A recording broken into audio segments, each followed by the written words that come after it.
Welcome to OP damage over time build video for Tainted Grail Fall of Avalon. This is for mid to end game, meaning when we get from Kunakt to Forlorn Swords. The point of this build is to put as many damage over time effects on the enemy as possible and then just watch them melt. Footage is recorded on veteran difficulty. This build works incredible against most enemies, but some are resistant to poison, which can create a couple of problems, but the only problem is that you will have to hit enemy couple more times than usual and that's it. The biggest problem is Blue Knight, who is resistant to poison and burn, so we can't utilize that against him. In that case we're going to use different weapon setup. Great thing about this build is that it also has very high survivability, so you're basically a tank. First I'll show you the equipment and then at the end of the video there's going to be locations of all the necessary equipment pieces. Two ones that I'm using are the same ones that I've used in my previous damage over time build. However, this time around I've slotted in a couple of gems as well. Gems of fire are really nice because we just need to hit enemy once in order for them to burn, so the damage increase is basically permanent. Another really useful one is Tied Tongue, which inflicts poison. Relics that inflict poison stack on top of the weapons that also inflict poison. So if you have a weapon that inflicts poison and put relic in it that also applies poison, then the poison accumulation is going to increase. So I would suggest having two relics, meaning one on each weapon, like Tied Tongue, that enables poison attacks. I'm not sure if these relics stack, meaning if we had 4 poison relics in all 4 available slots, but I'm 100% that if we put poison relic on a weapon that already does poison, it's going to increase poison accumulation rate.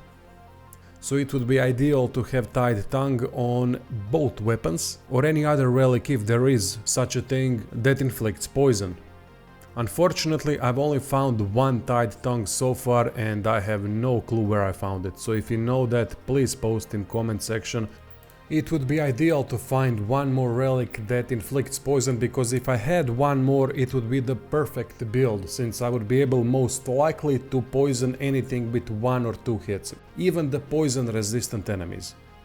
Gem of Fire can be acquired by farming creatures during the weird night and by identifying unidentified items. Second weapon combination is for the Blue Knight and anything else that is entirely resistant to burn and poison. You can put here whatever you like. I've used these two and found out that they work quite well.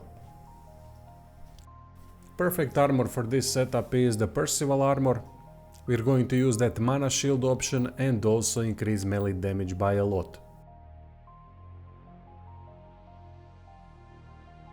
Gauntlets that I'm using are Flame Gorged Gauntlets. They increase damage by 33% if enemy is burning. Perfect for us. Must-have rings are Bleed Ring and Poison Ring. Simple setup, nothing special. Amulet can be whatever you like.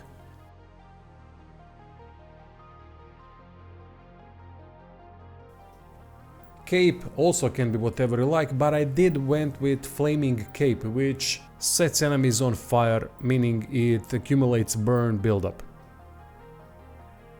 By upgrading the cape a lot, you can get that accumulation much higher. Basically, the higher the upgrade is, the more accumulation you get. When it comes to attributes, we need 18 spirituality and 18 practicality in order to wear all the things that we have to wear.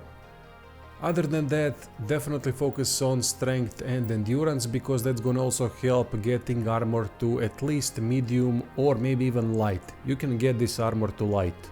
After having enough points in endurance and strength, go for perception. There are a couple necessary skill trees for this build. One-handed of course, because we are dual wielding. Here go for whatever you like. I usually go with this setup because it works nice for every type of one-handed or dual wield build. Add optional stuff on top of this if you want.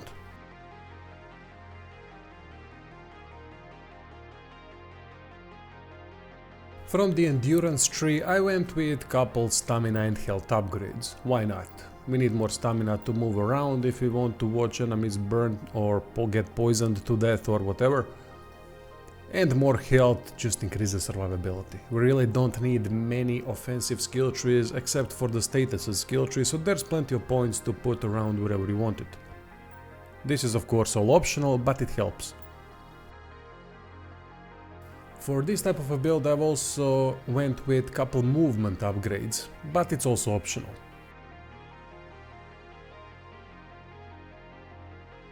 Since we are using wounds, definitely get these upgrades as well.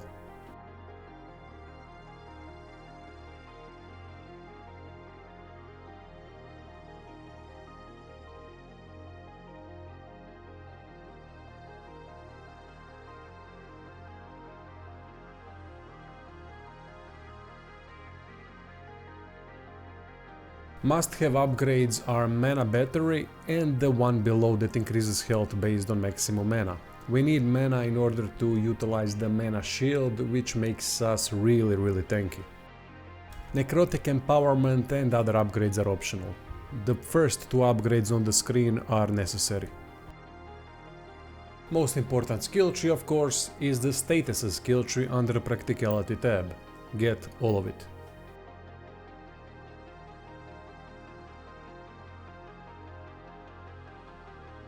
Armor is optional, but if you wanna go for armor, definitely get most of the upgrades because the armor skill tree is really good. Build is quite easy to play. Use the dash attack first because for some reason dash attack gives more status accumulation buildup. Then after dash attack, either hit enemy multiple times with quick attacks or go for the heavy attack. I really like a combination of dash attack and heavy attack because that puts poison even on poison resistant enemies. As you can see, I usually hit enemies until they have the damage over time effects and then move away. That's because I really like to see their health go down with damage over time effects, but instead much better and faster option is when you put all of these effects on them. Keep hitting them because you have the poison ring that increases damage on poisoned targets 100%. And also with 2 gems of fire and flame gorged gauntlets, that's another 70% increase in damage when hitting burning enemies. So that's 170% damage increase. Anyway, that's all for this build video. Now the locations of the necessary equipment. If you know where to get more poison relics, definitely post in comments, that would be really helpful for all of us. Thank you for watching and see you soon. You're only making me angrier!